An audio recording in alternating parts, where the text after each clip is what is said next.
Jadi di sini saya sebagai mahasiswa PPL yang sedang magang di SMA Bandar.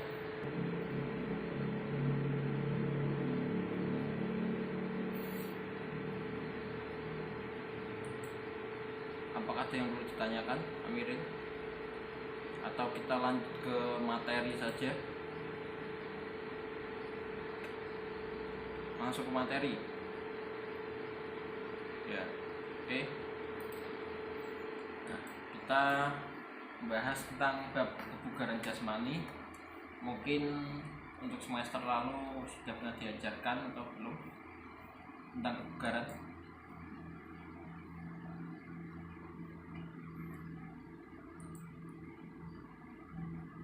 Kalau belum, kita lanjut saja ya. Untuk ini adalah pengertian dari kebugaran jasmani ya. Kebugaran jasmani itu adalah kesanggupan dan kemampuan tubuh melakukan penyesuaian terhadap pembebanan fisik yang diberikan kepadanya tanpa menimbulkan kelelahan yang berlebihan ya. Jadi selain berguna untuk meningkatkan kebugaran jasmani, latihan kondisi fisik merupakan program pokok dalam pembinaan siswa untuk berprestasi dalam suatu cabang olahraga ya. Itu tentang secara umumnya ya, bisa dilihat di slide PPT-nya. Jadi semakin tinggi derajat kebugaran jasmani seseorang itu, maka makin tinggi pula kemampuan kerja fisiknya. Oke, kita lanjut lagi. Kesegaran jasmani itu ada dua macam, yaitu kesegaran jasmani yang berhubungan dengan kesehatan dan juga yang berhubungan dengan keterampilan gerak. Oke, nah ini dia. Ini kesegaran jasmani yang berhubungan dengan kesehatan ya. Yang pertama itu adalah daya tahan jantung paru. Daya jantung paru itu adalah kapasitas sistem jantung, paru dan pembuluh darah untuk berfungsi secara optimal dalam melakukan aktivitas sehari-hari dalam waktu yang cukup lama tanpa mengalami kelelahan yang berarti. Itu yang pertama. Dan yang kedua, daya tahan otot. Nah, ini daya tahan otot ini kapasitas kelompok otot untuk melakukan kontraksi yang beruntun atau berulang-ulang terhadap suatu bahan submaksimal dalam jangka waktu tertentu. Dan yang ketiga, kekuatan otot. Ya tadi daya tahan otot, dan yang ketiga ini kekuatan otot adalah tenaga atau tegangan yang dapat dihasilkan oleh otot-otot atau sekelompok otot pada suatu kontraksi dengan beban maksimal. Nah, ini yang kelentukan atau flexibility ya. Kelentukan atau flexibility ini kemampuan tubuh untuk melakukan gerak melalui ruang gerak sendi ya, atau ruang gerak tubuh secara maksimal. Jadi bisa lentur ya.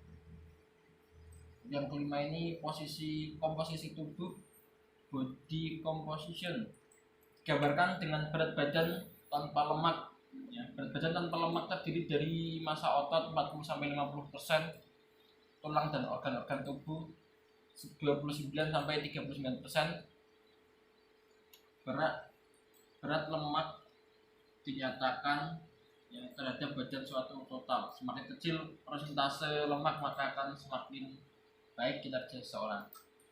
Nah, ini latihan kekuatan. Latihan kekuatan. Artinya itu squat ya. Ini ada gambarnya di slide ya. Mungkin bisa dilihat di slide PPT. Untuk melakukan squat ini diawali dengan posisi berdiri tegak dengan kaki dibuka selebar pinggul.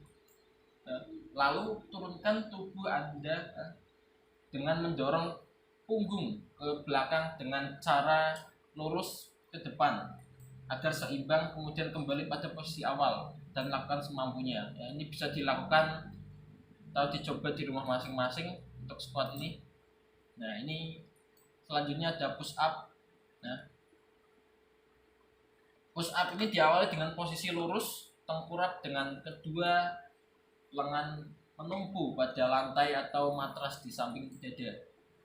Kemudian turunkan bahu Anda sampai membentuk siku lancip dan dada menyentuh lantai atau matras. Ya. Untuk gambar ada di slide ya. bisa dilakukan di rumah juga. Untuk push up sebisa mungkin dilakukan dengan teknik cara yang benar ya, agar kita merasakan dampaknya juga yang baik. Jangan hanya kakinya aja, tangannya tadi, tapi tidak turun ya, sesuai panduan ini, penjelasan yang lengkap di sini. Nah, kemudian yaitu yang pull up.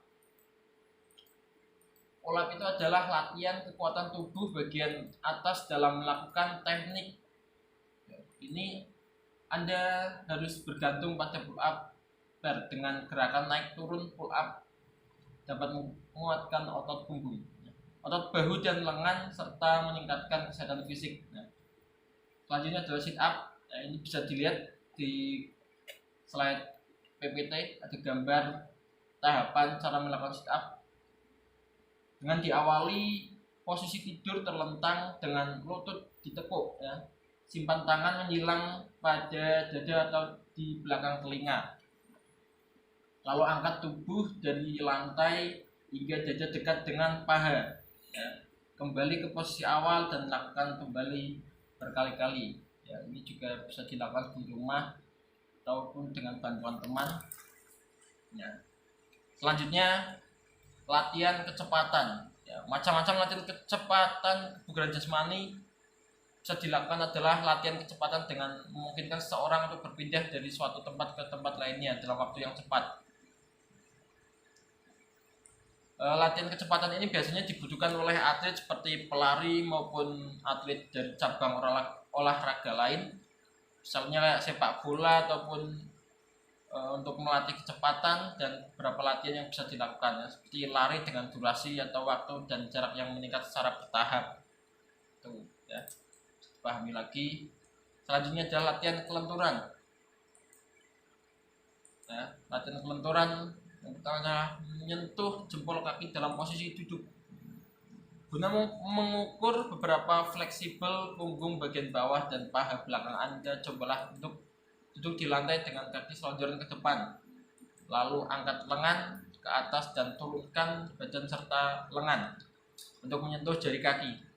Nah, jika dapat melakukannya, tubuh dapat dikategorikan cukup fleksibel. Jika tidak mampu, jangan terlalu memaksakan ya, tapi dicoba terus menerus sampai bisa ya.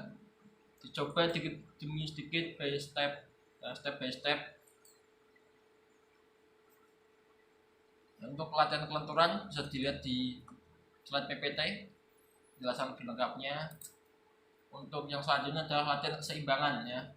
Sama seperti latihan kebugaran jasmani yang lain juga ya. Untuk latihan keseimbangan ini, keseimbangan juga merupakan latihan yang penting dilakukan. Dengan melakukan latihan keseimbangan, maka akan membuat tubuh selalu berada dalam posisi yang seimbang, juga tidak mudah jatuh ya. Misalnya saat berdiri atau berlari, salah satu cara mudah untuk melakukan latihan keseimbangan adalah untuk dengan berdiri pada posisi satu kaki. Nah, ini bisa dilakukan juga untuk melatih keseimbangan dalam kurun waktu tertentu.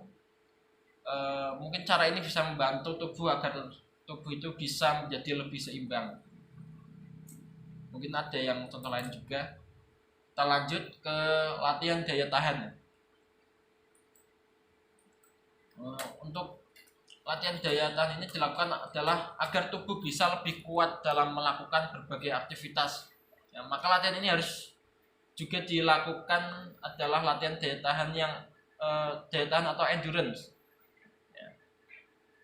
Endurance ya, daya tahan dapat diartikan sebagai kemampuan tubuh untuk bisa melakukan aktivitas untuk waktu yang panjang tanpa merasakan sangat kelelahan dan masih punya energi untuk melakukan aktivitas lain.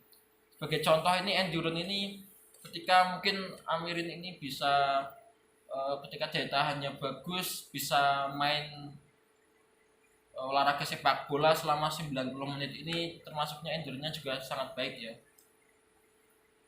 karena bisa melakukan aktivitas untuk dalam waktu jangka yang panjang tanpa merasakan kelelahan yang berlebihan, dan juga bisa melakukan aktivitas lainnya lagi ya.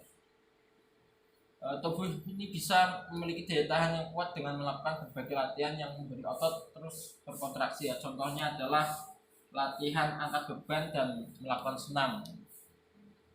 sebagai contohnya. Ya, yang selanjutnya tentang latihan kelincahan.